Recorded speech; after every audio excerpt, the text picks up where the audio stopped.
हमने आज टॉपिक लिया है metals and non metals. Class 8 का टॉपिक है ये। तो जो भी जनरली हमारे मेटल्स होते हैं तो उससे हम पतरे बना सकते हैं, यानी कि अगर हम उनको हैमर से या किसी चीज़ से ठोकते रहे तो ठोकने के बाद वो एक्चुअली किस में शीट में कन्वर्ट हो सकते हैं, और शीट में कन्वर्ट होने के प्रॉपर्टी को उनको मेलेबिलिटी कहते हैं। तो जो भी जनरली हमारे मेटल्स होते हैं वो मेलेबल होते हैं, यानी कि उनको आप शीट्स में या पत्रों में कन्वर्ट कर सकते हैं। इसीलिए एक्चुअली उनके इस प्रॉपर्टी की वजह से एक्चुअली हम गोल्ड, सिल्वर, आयरन, कॉपर, इन इन मेटल्स जनरली हम इनको यूज़ करते हैं उनकी मेलेबिलिटी प्रॉपर्टी का इस्तेमाल करके। Generally metals are ductile. Ductile यानी कि क्या होता है ना कि हम उनसे वायर बना सकते हैं। जैसे आपके घर में जो भी इलेक्ट्रिक की वायर है वो actually this is because of the ductile nature of the metals.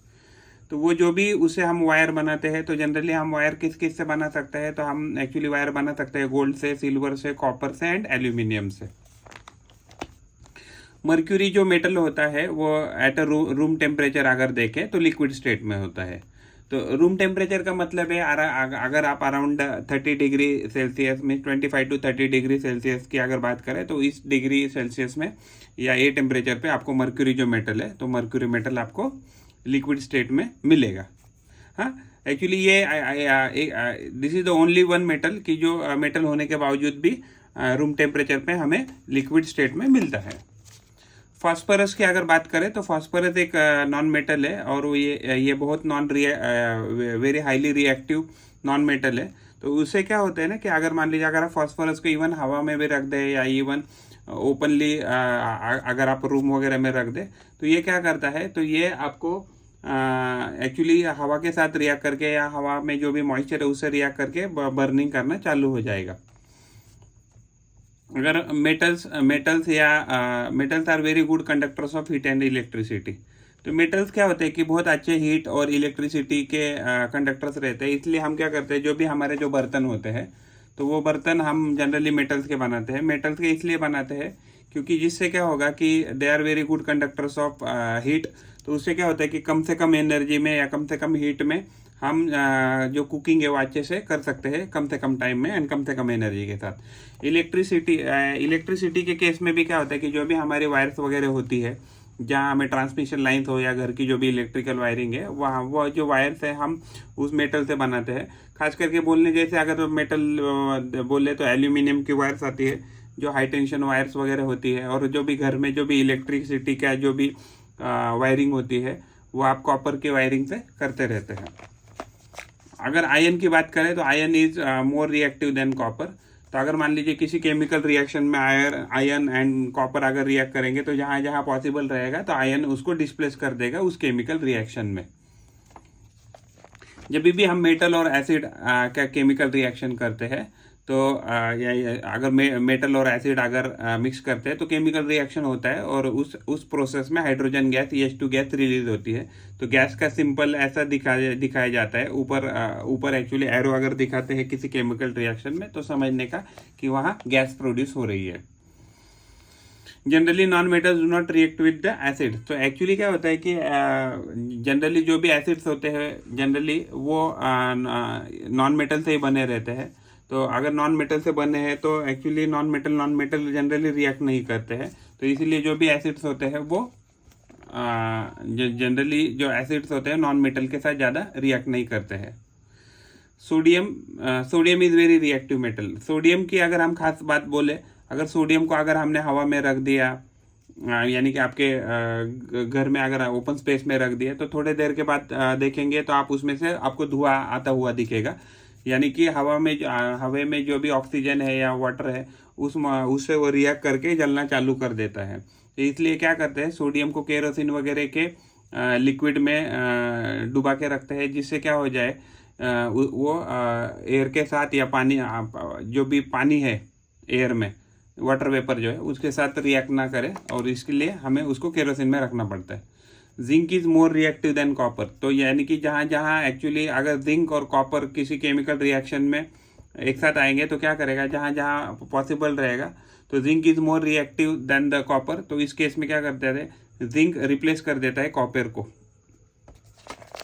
Non metals की अगर बात करें तो नॉन मेटल से हम वायर्स नहीं बना सकते हैं, यानी कि नॉन मेटल के पास जो डक्टाइल नेचर नहीं होता है like a metal.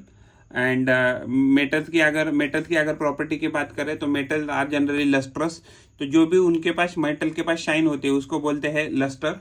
metals are generally very very hard, means except a few metals, majority of the metals are very very hard। Malleable यानी कि उससे हम पतरे बना सकते हैं, डक्टाइल यानी उससे हम वायर बना सकते हैं, and they are very good conductors of heat and electricity.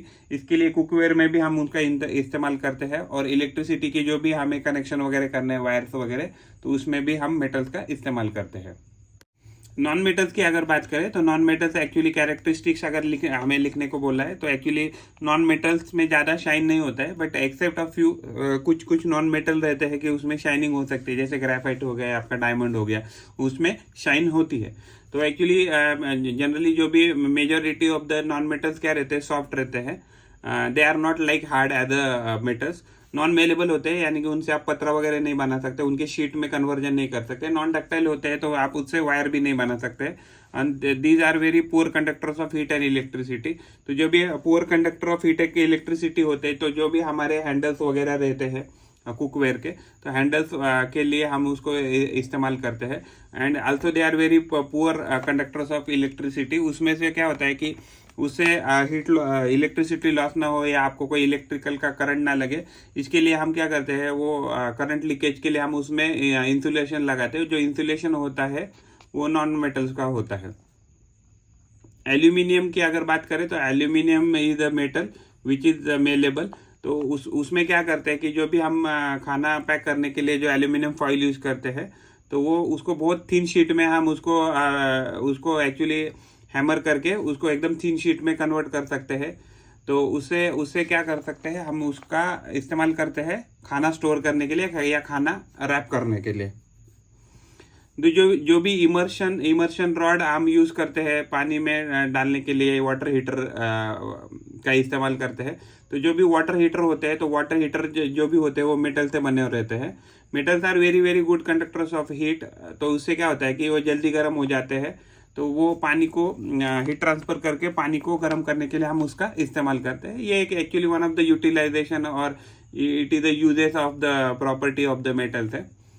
15 number में हमने एक्चुअली केमिकल रिएक्शन रखा है, कॉपर प्लस ZnSO4, यानी कॉपर प्लस जिंक सल्फेट अगर हमने लिया अगर पानी में एक्वस में, तो उसके साथ कोई रिएक्शन नहीं होता है। तो copper is less reactive than the zinc, तो copper can not replace the zinc.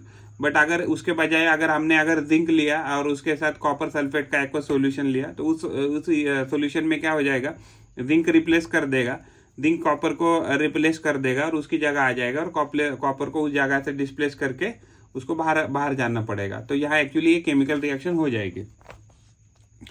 Sodium जो होता है, सोडियम मेटल और पोटेशियम जो मेटल है, they are very highly reactive. अगर आप उनको हवा में खुला रख देते हैं तो उनमें से धुआं निकलना चालू हो जाएगा, और वो एक्चुअली क्या कर देंगे, वो हवा के साथ या पानी के साथ रिएक्ट करके बर्निंग एक्शन कर देंगे, और they are very highly explosive in nature. ठीक है, तो इसलिए क्या करते हैं कि एक्चुअली ये सब अवॉइड करने के लिए जो सोडियम है या पोटेशियम है, उनको एक्चुअली केरोसिन में रखते हैं। केरोसिन में क्या होता है कि केरोसिन में रखने के बाद उनका हवा के साथ या हवा में जो भी पानी है, वाटर वेपर, उनके साथ कोई रिएक्शन संबंध नहीं आता, they do not come in contact with that. तो उसकी वजह से क्या हो जाता है कि वी कैन प्रिजर्व देम। अगर कोई लेमन पिकल अगर एल्यूमिनियम के बर्तन में रखा, तो क्या हो जाएगा, उसमें करोजन हो जाएगा या केमिकल रिएक्शन हो जाएगा, और उसमें हाइड्रोजन गैस रिलीज हो जाएगी। तो लेमन में क्या होता है, एक एसिड होता है, तो एस्कॉर्बिक एसिड होता है। तो उससे क्या हो जाता है कि उस एसिड एल्यूमिनियम से के साथ रिएक्ट करके हाइड्रोजन गैस रिलीज कर देगा। उससे प्रॉब्लम ऐसा है कि आपका जो फूड है वो स्पॉइल हो जाएगा, या आपका जो भी पिकल है वो स्पॉइल हो जाएगा, और वो खाने लायक नहीं रहेगा। अगर वो गलती से अगर वो फूड खाते हैं, तो that may give food poisoning to you. उसके बाद हमें कुछ गोल्ड है, गोल्ड के पास एक्चुअली डक्टाइल प्रॉपर्टी और मेलेबिलिटी प्रॉपर्टी, इसके लिए हम उसका ज्वेलरी में इस्तेमाल करते हैं। अगर हम आयन की बात करें तो ion is very very strong metal, one of the strong metal. तो उससे क्या होता है ना कि आयन का इस्तेमाल हम मशीनरी बनाने के लिए करते हैं।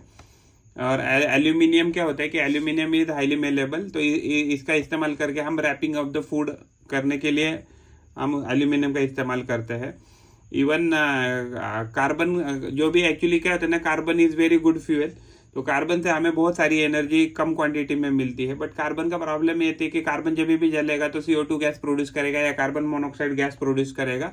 तो एक्चुअली उसकी एक्चुअली जो फ्यूल कैपेसिटी है या उसकी जो भी हीट देने की जो capacity, it's very good. But ये क्या है, एक पोल्यूटिंग कर ये पोल्यूशन ज़्यादा करता है। Carbon whenever we burn the carbon it produces more and more pollution. Copper के पास डक्टाइल प्रॉपर्टी के कारण हम उसका इस्तेमाल इलेक्ट्रिक वायर बनाने के लिए करते हैं। मर्क्यूरी है, तो mercury is a very good conductor of the heat. तो इसमें क्या करते हैं, इसके लिए उसका फ़ायदा करके हम उसकी प्रॉपर्टी का फ़ायदा करके मर्क्यूरी को हम थर्मामीटर्स में यूज़ करते हैं। हमने 22 नंबर का ये कंसेप्ट लिया है। उसमें क्या है कि कॉपर प्लस H2SO4 अगर हम डाइल्यूट मिक्स करते हैं तो copper is more reactive than the hydrogen. तो इसमें क्या करता है कि कॉपर हाइड्रोजन को डिस्प्लेस करता है। तो वहाँ जो भी आपका सॉल्यूशन है, तो एक्चुअली ये एक्वस होना चाहिए। तो ये जो आपका H2SO4 का एक्वस सॉल्यूशन है, तो ये कॉपर सल्फेट क्या हो जाएगा, CuSO4 कॉपर सल्फेट बन जाएगा आपका, और उसमें से हाइड्रोजन गैस रिलीज हो जाएगी। यानी कि इस केस में क्या किया, कॉपर ने हाइड्रोजन को डिस्प्लेस कर दिया। अगर हमने कोई आयन लिया और आयन के साथ आयन का कोई पीस डाल दिया कॉपर सल्फेट के सॉल्यूशन में, कॉपर सल्फेट ये वापस एक्वस सॉल्यूशन होना चाहिए। तो अगर हमने कॉपर सल्फेट के सॉल्यूशन में मान लीजिए आयन का पीस डाल दिया, तो उसमें क्या हो जाता है कि ion is more reactive than the copper. तो इस केस में आयन कॉपर को डिस्प्लेस करता है और आपको सॉल्यूशन मिलेगा आयन सल्फेट का, और कॉपर एक्चुअली डिस्प्लेस होके वहाँ आपको शायद प्रेसिपिटेट के फॉर्म में मिल सकता है। और अगर 24 नंबर का हमारा कंसेप्ट है, अगर हमने कार्बन को बर्न किया in the presence of air, यानी कि with the help of oxygen, तो हमें कार्बन डाइऑक्साइड गैस मिलती है, CO2 गैस मिलती है। कार्बन एक्चुअली चारकोल जो होता है वो almost very very high pure form of the carbon. उसमें कार्बन परसेंटेज बहुत ज़्यादा होते हैं। फ्यूल एफिशिएंसी लेवल अगर देखें तो कार्बन की बहुत ज़्यादा होती है, बट वही है कि वो बहुत ज़्यादा पोल्यूशन करता है। तो इसके लिए it is not advisable to use the carbon as a fuel. अगर जो भी हमारे पास जो भी कार्बन डाइऑक्साइड बर्न करने के बाद जो भी मिलता है, अगर हम उस कार्बन डाइऑक्साइड को पानी के साथ रिएक्ट करेंगे तो हमें H2CO3 यानी कि कार्बोनिक एसिड मिल जाएगा। जनरली एक्चुअली जो गोल्ड है तो वो ज़्यादा रिएक्टिव नहीं होता है। तो एक्चुअली क्या है, इसको नोबल मेटल भी बोल सकते हैं गोल्ड को। इसके लिए नोबल मेटल यानी कि वो ज़्यादा बहुत कम केमिकल्स के साथ रिएक्ट करता है। बट अगर हम एक्वा रेजिया बोल के एक केमिकल है कि जो बनता है hydrochloric acid plus nitric acid के कॉम्बिनेशन से, तो हाइड्रोक्लोरिक और नाइट्रिक एसिड का कॉम्बिनेशन को एक्वा रेजिया ऐसा भी बोलते हैं। तो अगर गोल्ड को अगर हम उसमें डाल दें तो क्या हो जाएगा, उसमें जो अपर लेयर है गोल्ड का वो निकल जाएगा और वो एक्वा रेजिया में डिजॉल्व हो जाएगा। तो एक्चुअली एक्वा रेजिया का इस्तेमाल हम पॉलिशिंग करने के लिए यूज़ करते हैं।